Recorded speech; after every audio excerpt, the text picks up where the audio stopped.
The inspection senior regulatory inspector Krillvex of the Galactic Confederation straightened his uniform for the 4th time that morning, his 6 appendages meticulously adjusting each clasp and seam. The docking bay's sterile illumination cast harsh shadows across his blue-green exoskeleton as he stared at the ship berthed before him. That cannot possibly be up to code, he muttered to himself, mandibles clicking in agitation.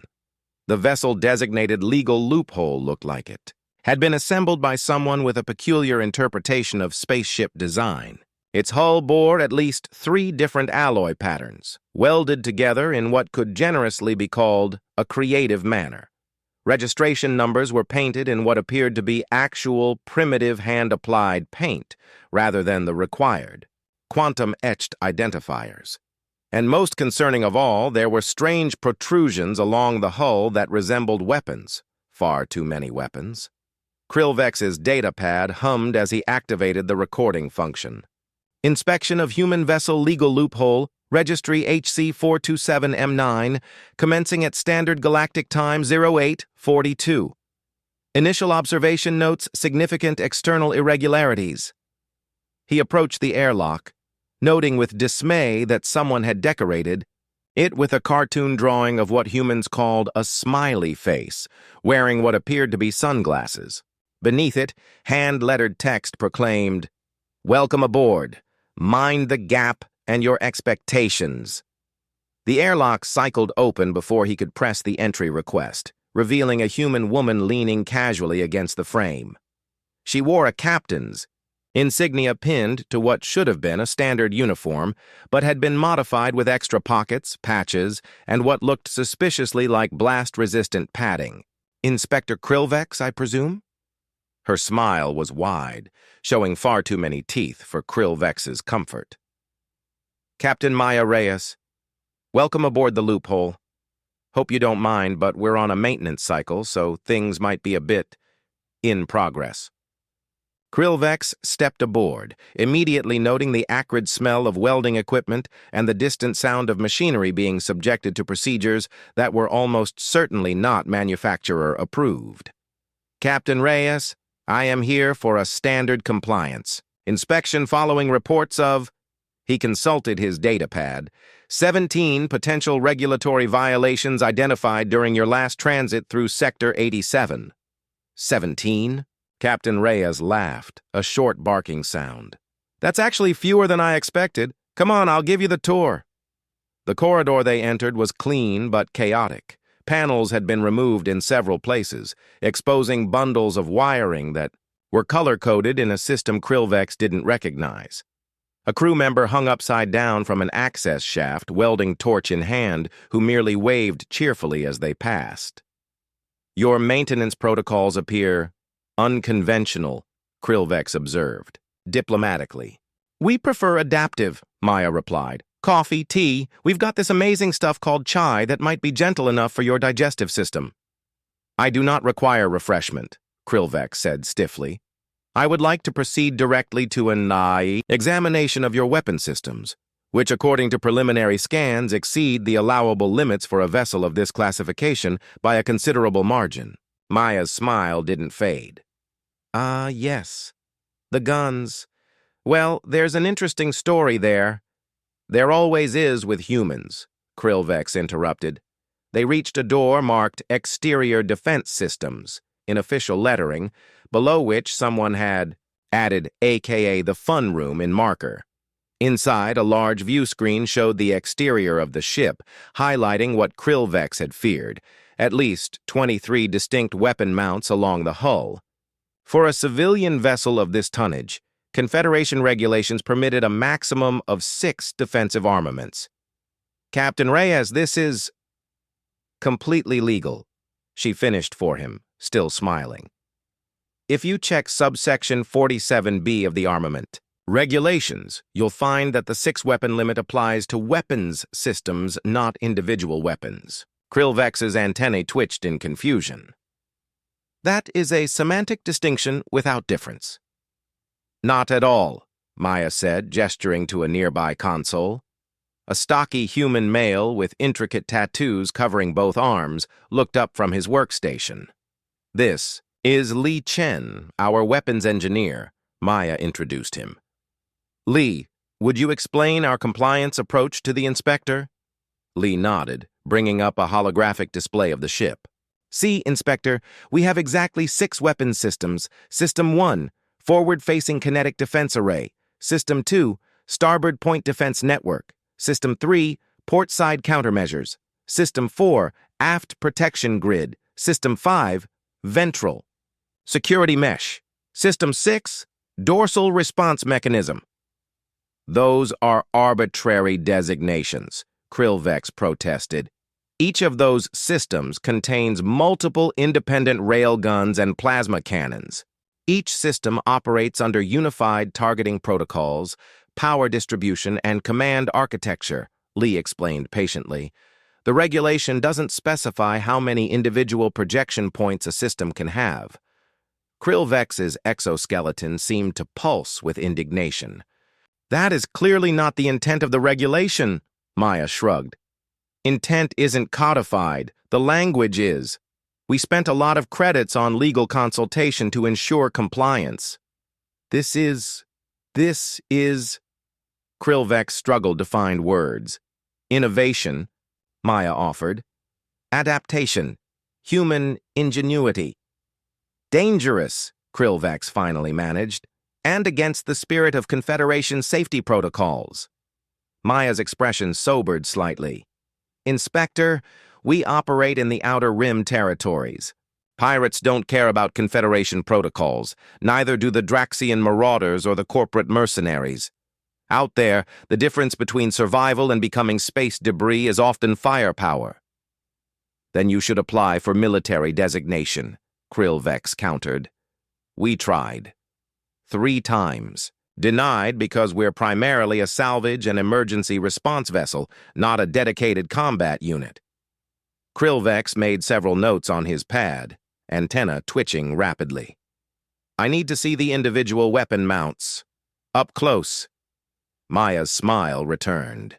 "Fair enough. Suit up. We're going for a spacewalk."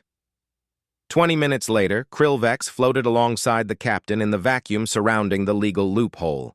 His environmental suit felt uncomfortably tight around his thorax as he maneuvered closer to examine one of the railgun emplacements. "This mounting bracket appears to be... Is this repurposed mining equipment?" he asked incredulously. "Good eye," Maya confirmed through the comm. "Decommissioned asteroid cutter frame. Perfect mounting system once you recalibrate the stability gyros." Krillvex moved to another emplacement. "And this one? It doesn't match any configuration in my database. That's because we built it from scratch. Custom job." Pride was evident in Maya's voice. "Rotational accuracy 3 times better than standard GC issue weapons. We call her Precision Persuasion."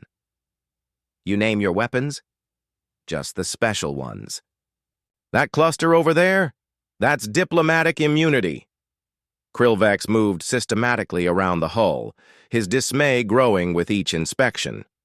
Not only were there too many weapons, but many incorporated technology from different species, some modified in ways that would void any warranty or safety certification. "This plasma conduit is Arcavian technology connected to what appears to be a modified Terran microwave emitter," he noted with horror. "The compatibility protocols alone would fill a data core." "Works, though," Maya said cheerfully. "Took Li and our engineer Zara 6 months to perfect, but it has 20% better heat dispersion than standard models." They completed the exterior inspection and returned inside. Krillvex was quiet as they removed their spacesuits, his mind racing through regulations, loopholes, and potential citations. "I think I need to see your engine room next," he finally said. Maya's eyebrows rose slightly. "Interesting pivot, sure, follow me." The engine room was, if possible, even more concerning than the weapon systems. What should have been a standard antimatter propulsion system had been augmented with technologies from at least 4 different species. A massive transparent tube dominated the center of the room, pulsing with energy that shifted between blue and purple in a pattern Krillvex had never seen before. "What is that?" he asked, pointing a trembling appendage at the tube. "That's Gerald," replied a voice from above. A human female hung from a harness near the ceiling, adjusting something inside an access panel. "Gerald is not a classification of propulsion system recognized by Confederation standards," Krillvex stated flatly. The woman dropped down from her harness, landing with practiced ease. Her dark skin was smudged with iridescent fluid, and her hair was pulled back in tight, practical braids. "Gerald is what we call our hybrid drive core. Technically, it's a modified Alcubierre field generator with quantum resonance enhancements." "And you are?" "Chief Engineer Zara Nkosi," she replied, wiping her hands on a rag. "Gerald's mom, so to speak. Your drive system appears to combine technologies that are not certified for integration," Krillvex observed. "But not specifically prohibited from integration," Zara countered. "We've logged over 4,000 flight hours with 0 critical failures." "The certification process exists for a reason, Engineer Nkosi." "So does innovation," she replied calmly. "Sometimes they're at odds." Captain Maya interjected. "Inspector, I understand your concerns. Everything on this ship exists for a reason. Survival. We operate in regions where help isn't coming if things go wrong. We can't afford to wait for bureaucracy to catch up with necessity." Krillvex looked around the engine room, noting more. Improvised solutions, creative workarounds, and what he had to admit were some genuinely impressive engineering achievements, all completely outside regulatory frameworks. "Captain Reyes, I am obligated to inform you that I've documented at least 38 violations so far, many of Class 2 severity. This vessel should not be operational under Confederation guidelines." Maya's expression hardened slightly. "And I'm obligated to inform you that we've saved 17 Confederation vessels in distress over the past standard year. 3 of them were Confederation Navy ships that found themselves outgunned in supposedly secure sectors." Before Krillvex could respond, an alarm blared throughout the ship. Red warning lights began flashing, and the crew instantly shifted from casual to alert. "Captain to bridge," came a voice over the intercom. "We have multiple unidentified vessels on approach vector, not responding to hails and jamming standard identification protocols." Maya's eyes met Krillvex's. "Looks like you might get to see those illegal weapons in action, Inspector. I suggest you find something sturdy to hold on to." As if on cue, the ship shuddered as its engines powered up. The hybrid drive core, Gerald, pulsing more rapidly. "This inspection is not complete," Krillvex protested. "It'll have to wait," Maya replied, already moving toward the exit. "Unless you'd prefer to continue while we're being shot at?" Krillvex hesitated only briefly before following her. For all his dedication to regulations, he had no desire to die in the name of bureaucratic thoroughness. As they raced toward the bridge, he couldn't help but wonder if perhaps, in certain extreme circumstances, there might be practical advantages to the human approach to regulation. A distant part of his mind was already dreading the report he would eventually have to write. Regulations and pirates, the bridge of the legal loophole was nothing like the standardized command centers Krillvex was accustomed to inspecting. While Confederation vessels featured orderly workstations arranged in concentric rings, this human ship had a seemingly haphazard layout. Screens and holographic displays occupied every available surface, some mounted at angles that defied conventional ergonomics. The captain's chair, if it could be called that, looked more like a salvaged pilot seat from a racing vessel, modified with additional control panels on swing arms. "Status report," Captain Maya commanded as she slid into her seat. Lanky human with a shock of red hair manipulated a 3-dimensional star chart. 3 vessels, Caraxian configurations but no official transponder codes. Classic pirate approach pattern. They're trying to box us in. "Tactical analysis, Imani?" Maya asked. A dark-skinned woman with close-cropped hair didn't look up from her console.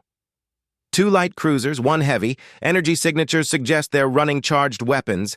They've been following us since the Haldarian Drift. Probably thought having a Confederation inspector aboard would make us an easy target, Lee called from the weapons station. Shows what they know. Krillvex felt his inner membranes flutter anxiously.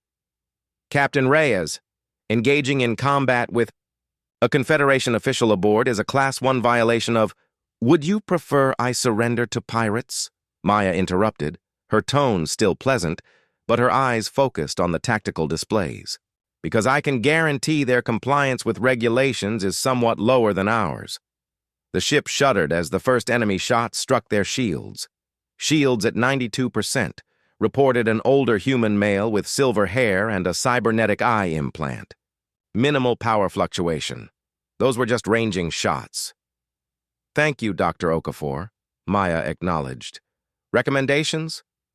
The older man, apparently both ship's doctor and shield operator, adjusted something on his console. I believe a demonstration of our capabilities might encourage them to reconsider their career choices. Maya nodded.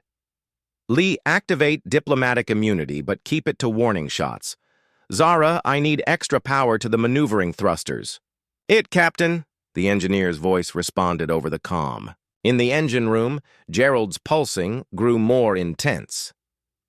Krillvex watched in fascinated horror as the weapons console came alive. The logical layout he would have expected was nowhere to be found. Instead, Lee manipulated a complex interface that seemed part hologram, part physical controls, and part what appeared to be an actual musical keyboard. Are those piano keys controlling your weapon systems? Krillvex asked incredulously. Lee grinned without looking up. Better tactile response than standard interfaces. Also, I used to be a concert pianist. Before Krillvex could formulate a response to this regulation-shattering revelation, the ship twisted in a maneuver that should have been impossible for a vessel of its size. The inertial dampeners struggled to compensate, and Krillvex found himself clutching a handrail with 3 of his limbs.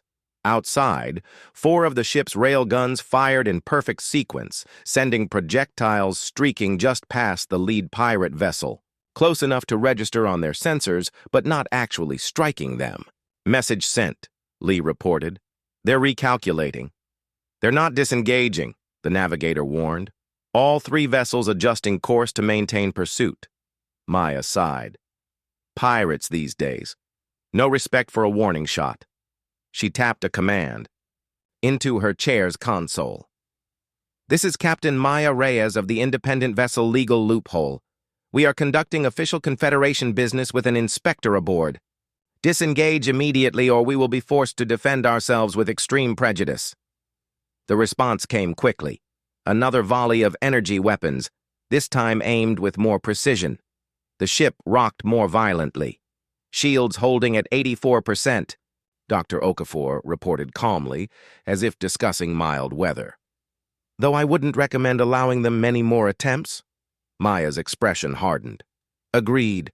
Lee, program excessive force for the heavy cruiser's propulsion system. Imani, evasive pattern Delta 7. Excessive force loaded, Lee confirmed, his fingers dancing across his unconventional controls. Captain, Krillvex protested. Excessive. Force E sounds distinctly non-compliant with Confederation rules of engagement. It's just what we call targeting sequence 17, Maya explained as the ship banked sharply. Lee has a flair for the dramatic in his naming conventions. This time, multiple weapon emplacements activated simultaneously. Krillvex counted 8 distinct energy signatures, all from what the humans insisted was a single system. The barrage struck the pirate's heavy cruiser with surgical precision, targeting its engine nacelles. The effect was immediate. The cruiser's engines flared blue, then died completely. Direct hit, Lee announced. Their main drives are offline. That's impossible, Krillvex muttered. The targeting precision required for that kind of selective disablement would exceed military-grade systems. Not impossible, Lee corrected. Just really, really difficult, without proper equipment. Luckily, we have proper equipment. Highly improper equipment, Krillvex retorted. The remaining pirate vessels adjusted their approach, now moving more cautiously after witnessing the fate of their companion. They're charging weapons for a coordinated strike, Imani warned. Targeting our port side. They think they've identified a weak spot, Maya observed. Zara, how's Gerald feeling about a burst acceleration? He's grumpy but willing, came the engineer's reply. Just don't blame me if the coffee machine explodes again. Again? Krillvex couldn't help asking. Long story, Maya dismissed. Involves an experimental interface between the inertial dampeners and the galley power grid. Krillvex made another note on his pad, which was now scrolling with violations. Captain, if we survive this encounter, I must inform you that I've documented sufficient violations to recommend immediate impoundment of your vessel. Maya didn't seem concerned. Let's focus on the surviving part first, shall we? Zara, give me that burst on my mark. Lee, prepare regulatory exception for broad dispersion. Regulatory exception? Krillvex repeated, his voice rising in pitch. It's a non-lethal electromagnetic pulse combined with targeted systems overload, Lee explained. Disables their weapons and communications, but leaves life support intact.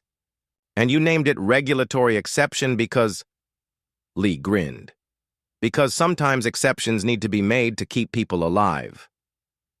The pirates fired, their coordinated attack converging on the loophole's port side. The ship shuddered more. Violently this time. Shields down to 65% on port quadrant, Dr. Okafor reported, finally showing a hint of concern. Another hit like that will start causing structural damage. Not going to happen, Maya said firmly. Execute now.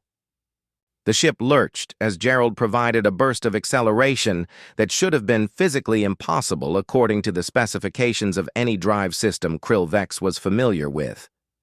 At the same moment, multiple weapon emplacements activated, producing not the expected energy beams or projectiles, but a strange rippling wave that washed over both pirate vessels. The effect was immediate and dramatic. The pirate ship's exterior lights flickered and died. Their weapons powered down and they began drifting. Direct hit with regulatory exception, Lee confirmed. Their systems are completely scrambled. Estimated recovery time, 3 hours minimum. Nicely done, everyone, Maya said, her posture relaxing slightly. Imani, plot a course to rendezvous with the nearest Confederation patrol. We'll let them handle the cleanup. You're turning them over to Confederation authorities? Krillvex asked, surprised. Of course, Maya replied. We're not vigilantes, Inspector. We just believe in robust self-defense. The ship settled into a more routine operation as the immediate danger passed. Crew members returned to their stations, running diagnostics and assessing any damage from the brief but intense encounter. Krillvex found himself seated in what passed for a briefing room, a space that appeared to have been converted from a cargo hold, furnished with mismatched chairs around a table that bore the scars of numerous repairs. Captain Maya placed a steaming mug in front of him. It's a herbal tea. Safe for your physiology, I checked. Krillvex accepted it cautiously. Thank you. Maya sat across from him, her own mug containing something that smelled strongly of caffeine. So, I imagine you have questions. 112 documented violations, Krillvex began, consulting his pad, including 47 Class 2 infractions and 3 potential Class 1 violations. Is one of those Class 1 violations saving your life? Maya asked mildly. The effectiveness of your tactics does not negate their non-compliance, Krillvex stated, though with less conviction than before. Inspector, may I be frank?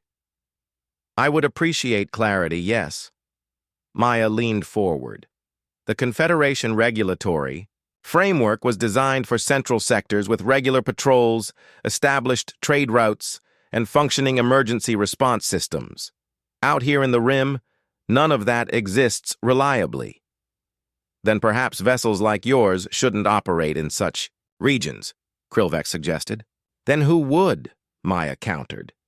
The Confederation doesn't have the resources to patrol effectively. Corporate entities only protect their own interests. Someone needs to help the colonies, the mining operations, the research outposts. And that someone is you, Krillvex said, a hint of skepticism in his voice. Us and ships like us, Maya confirmed.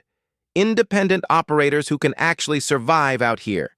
And to survive, we need ships that can defend themselves against threats, like those pirates, using weapons configurations that violate every safety protocol in the manual. Protocols written by people who've never had to outrun a Draxian warship or evacuate a failing colony before pirates strip it bare, Maya said, her voice hardening slightly. With all due respect, Inspector, regulations look different when lives depend on bending them. Krillvex sipped his tea, which was surprisingly pleasant. I understand your position, Captain, but my duty is to enforce regulations, not interpret them based on circumstantial necessities. Fair enough, Maya acknowledged, but before you recommend impounding my ship, let me show you something. She activated a display embedded in the table's surface. Images appeared. Planets, space stations, ships in distress. These are the emergency responses we've conducted in the past standard year.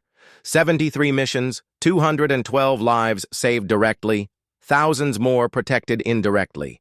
Krillvex scrolled through the logs, noting the official timestamps and coordinates. This one, Maya said, highlighting a particular mission, was a Confederation science vessel. Narcillian raiders hit them while they were conducting atmospheric research. We were the only ship that responded to their distress call.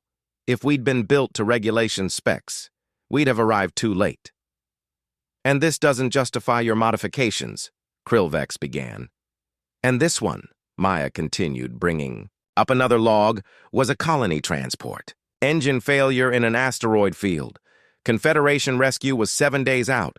We reached them in 18 hours. Krillvex fell silent, reviewing the records. The evidence was irrefutable. The legal loophole had saved more lives than many official Confederation vessels. Captain, while your humanitarian record is commendable, it doesn't change my obligations. These regulations exist for reasons beyond mere bureaucratic preference. They ensure safety, predictability, and standards across. An alert sounded, cutting him off mid-sentence. Maya tapped her communication device. Bridge, report. Captain, we're receiving a priority distress call, came the navigator's voice. Confederation Registry SNV-42, Research Vessel Horizon Seeker. They're under attack from the same pirate group. Must have hit them after they realized we weren't an easy target. Maya was on her feet immediately. How far? 40 minutes at standard drive, 10 with Gerald pushing. Maya looked at Krillvex. Inspector, it seems we have a choice to make. Follow regulations to the letter and arrive too late, or bend them again and potentially save lives. Krillvex felt his mandibles twitch with indecision. His career, his principles, his understanding of order, all pushed him toward regulatory compliance. And yet, how many crew on the Horizon Seeker? He asked quietly. Manifest shows 27 scientists and 8 crew, the navigator reported. 35 lives against regulations written on a distant planet by bureaucrats who had never faced pirates. Krillvex looked at his datapad, then at the captain. This is highly irregular, he said finally. Welcome to the Rim, Inspector, Maya replied with a grim smile.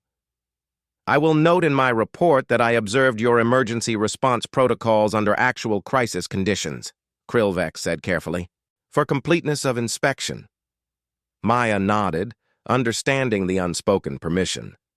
Bridge, tell Zara to wake up Gerald. We're going to need everything he's got. As they headed back to the bridge, Krillvex found himself reevaluating many things he had long taken for granted. Perhaps there was more to safety than simply following regulations. Perhaps sometimes the safest option was the one that got you there in time, and perhaps, just perhaps, 23 railguns weren't excessive. After all, the compromise. The legal loophole tore through space in a manner that defied both physics and Krillvex's understanding of propulsion limitations.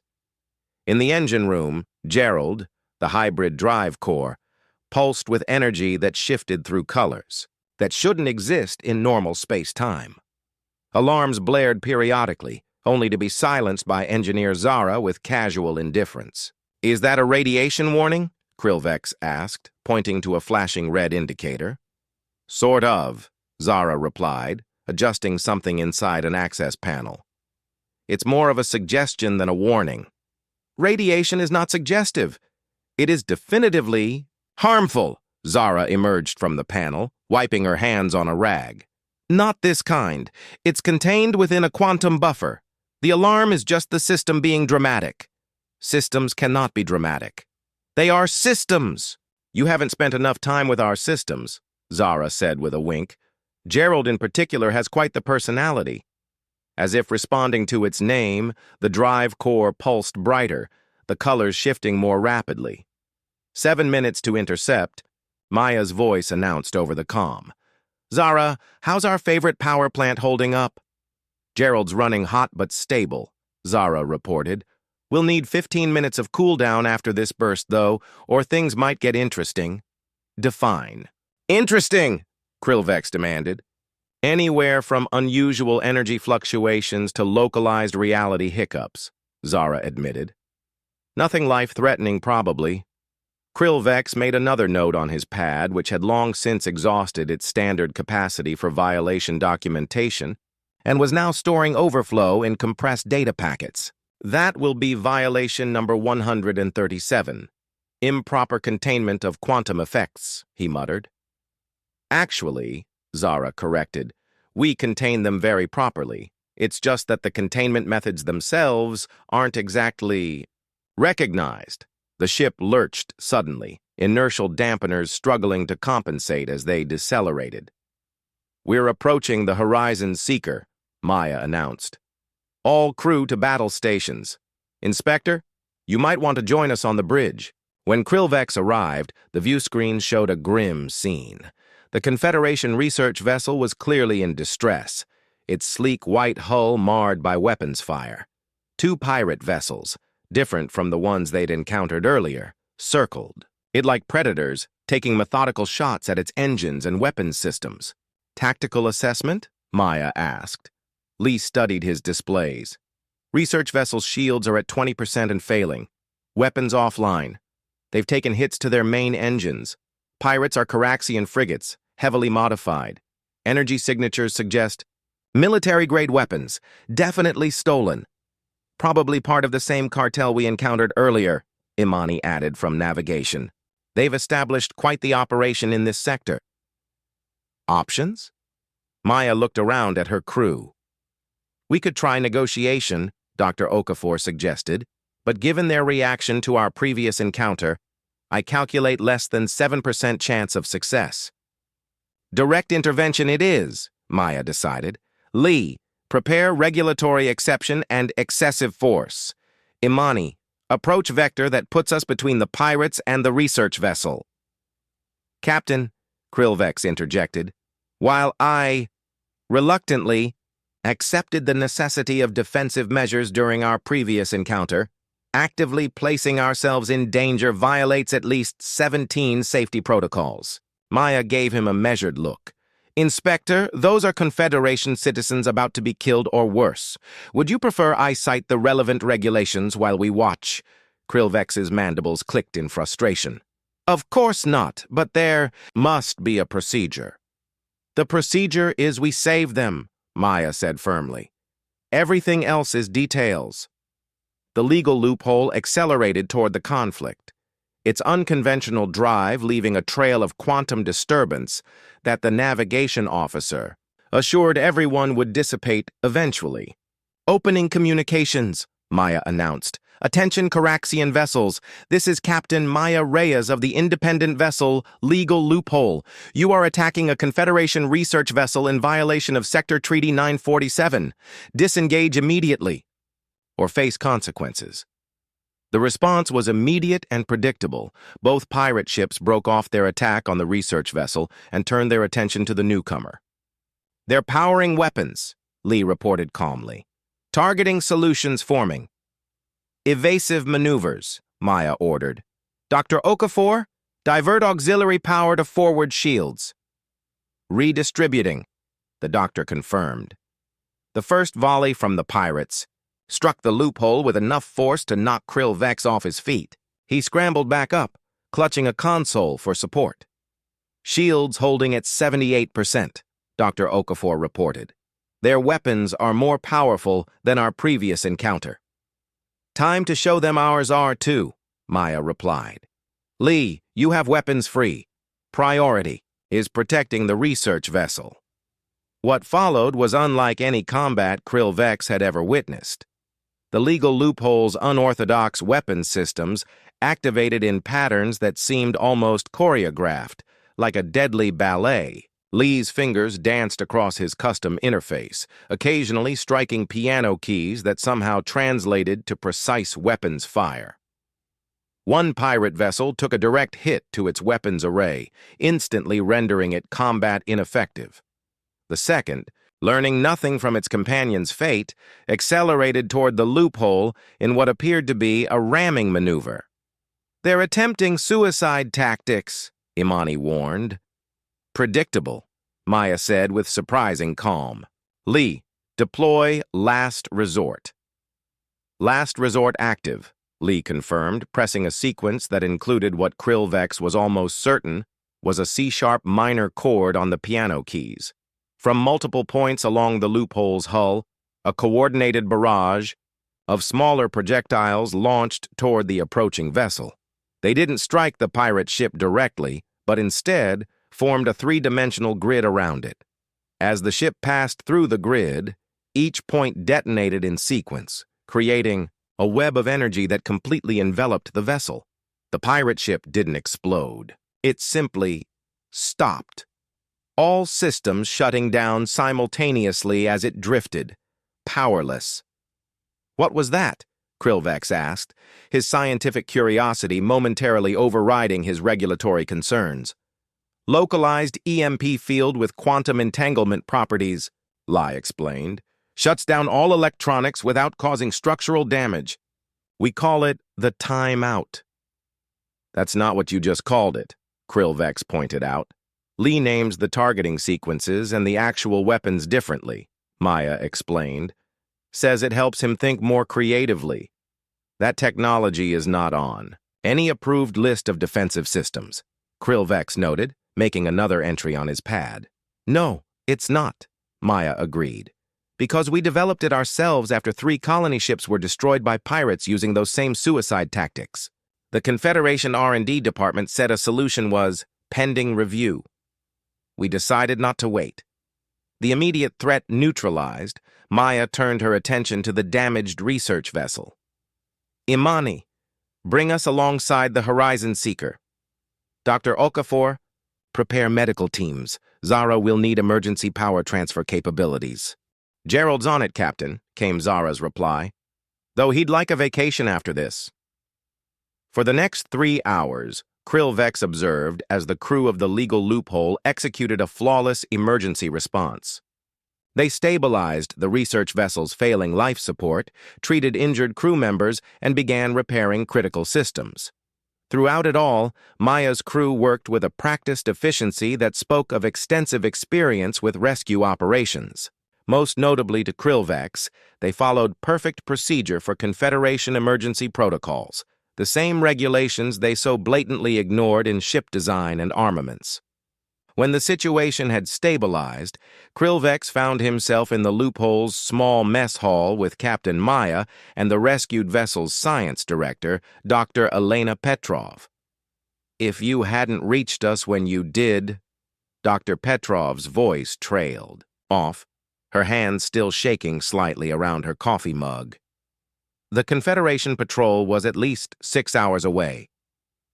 You were researching the quantum anomalies in this sector? Maya asked. Dr. Petrov nodded. Yes. We believe they may hold the key to more efficient FTL travel. The pirates seem to know exactly when and where to find us. They disabled our communications first, then methodically targeted our engines and defensive systems. Organized and well-informed, Maya noted. This sector has seen a 300% increase in sophisticated pirate activity over the past standard year. They're no longer opportunistic raiders, they're strategic. A concerning trend, Krillvex admitted. Confederation Security Council reports have noted similar patterns, but classified them as regional fluctuations. Maya gave him a pointed, "Look, those fluctuations have names and faces, Inspector, and they're getting bolder."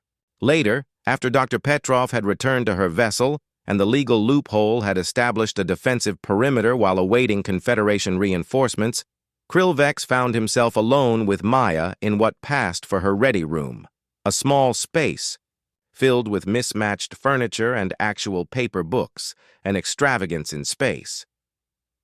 "I need to complete my inspection report," Krillvex said without preamble.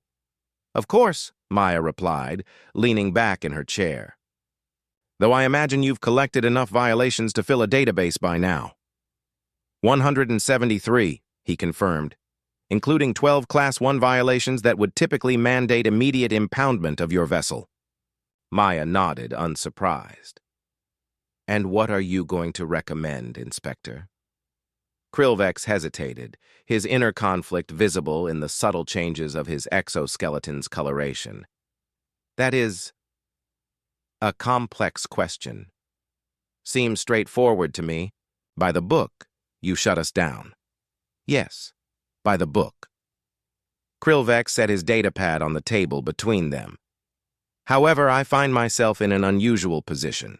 Today, I witnessed your vessel and crew save 35 Confederation citizens using methods and technologies that, while unconventional and non-compliant, were undeniably effective." "Effective is what matters out here," Maya said quietly. "So, I'm beginning to understand." Krillvex tapped his datapad, bringing up a rarely used form. "Are you familiar with Confederation Regulatory Statute 1142, subsection J?" Maya blinked. "Can't say that I am." "It is an obscure provision, rarely invoked.